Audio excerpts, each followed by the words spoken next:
ನನಗೊಂದ್ ಹೆಣ್ಣು ನೋಡತ್ ಹೇಳಿದ್ದಲ್ಲ, ನೋಡಲ್ಲ. ನಿನಗೆ ಹೆಣ್ಣು ನೋಡ್ಲ್ಯಾ?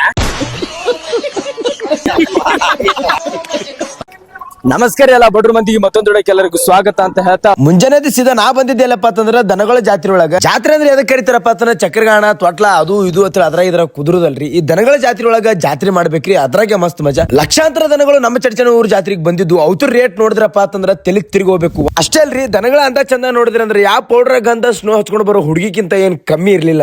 ಪ್ರತಿ ವರ್ಷದಂಗ ಚರ್ಚನೂರ್ ದನಗಳ ಜಾತ್ರೆ ಬಹಳ ಬಿರ್ಸಿಲೆ ನಡೀತದ್ರಿ. ಈ ವರ್ಷ ಕೂಡ 2 ಊರ್ ಜಾತ್ರೆ ಇದ್ರು ಕೂಡ ದನಗಳ ಸಂಖ್ಯೆ ನನಗೇನು ಕಮ್ಮಿ ಅನ್ಸಿಲ್ರಿ. ಪ್ರತಿ ವರ್ಷಕ್ಕಿಂತ ಈ ವರ್ಷ ಕೂಡ ದನಗಳು ಹೆಚ್ಚಿಗೆ ಬಂದವ ಅಂತಾನೆ ಅನಿಸ್ತು. ರೈತನ ಪ್ರೀತಿ ಎಂತದಪ್ಪ ಅಂತಂದ್ರ ದನ ಕರುಗಳ ಮೇಲೆ. ತನ್ನ ಹುಟ್ಟಿಸಿದ ಮಕ್ಕಳಿಗೆ ಒಂದ್ ಹೊತ್ತು ಊಟ ಕಮ್ಮಿ ಇಡ್ತಾನ ಕರೆ, ತನ್ನ ದನಕ್ಕ ಮೇವ್ ಕಮ್ಮಿ ಮಾಡೋದಿಲ್ರಿ, ತಿನ್ನಾಕ ಹಿಂಡಿ ಕಮ್ಮಿ ಮಾಡೋದಿಲ್ರಿ. ತಾನು ಸಾಕಿದ ಬದುಕಿಗೆ ಬಣ್ಣ ಹಚ್ಚಿ ಹೋಗೋ 10 ಜನಗಳು ಹಿಂದೆ ತಿರುಗಿ ನೋಡಿ ಆ ನೋಟದೊಳಗ ತನ್ನ ಖುಷಿ ಕಾಣವನೇ ರೈತ. ದನಗಳ ಜಾತ್ರೆ ಒಳಗ ಹಂಗಂತೇಳಿ ಸುತ್ತ ಹಾಕೊಂಡ್ ಬರಾಕಂತೇಳಿ ನಾನು ಹೊರಟಿದ್ದೆ ರೀ.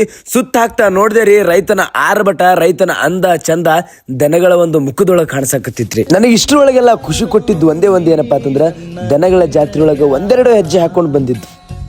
ನನ್ನ ಹೃದಯ ಸೋಕಿದ ನಿನ್ನ ಜಾತ್ರೆಗೆ ತಂದ ಬದುಕನ್ನ ಮಾರಾಟ ಮಾಡಿ ತನ್ನ ಖುಷಿನ ಹೀಗೂ ಹಂಚ್ಕೊಂಡು ಅದಕ್ಕೆ ಗುಲಾಲ್ ಹಚ್ಚಿ ಖುಷಿ ಒಳಗ ಇನ್ನೋರ ರೈತನ ಕೈಗ ದನ ಕೊಟ್ಟು ಅಲ್ಲಿಂದ ಅವ ಹೊರಡ್ತಾನೆ. ಬಂದಿರೋ ದುಡ್ಡನ್ನ ಕಿಶೆಯೊಳಗ ಹಾಕೊಂಡು ಸಂತೋಷದಿಂದ ಹೋಗಲ್ರಿ, ಕಣ್ಣೊಳಗ ನೀರ್ ಹಾಕೊಂಡು ಇನ್ನೊಂದು ಬದುಕನ್ನ ಕೊಂಡ್ಕೊಂಡು ಅದ್ರ ಜೊತೆ ಬದುಕನ್ನ ಕಟ್ಕೊಳಕಂತೇಳಿ ಹೊರಡ್ತಾನ್ರಿ. ನಮ್ಮೂರಿ ದನಗಳ ಜಾತ್ರೆಗೆ ಯಾರೆಲ್ಲ ರೈತರು ಬಂದಿದ್ರಿ ಕಮೆಂಟ್ ಹಾಕ್ರಿ.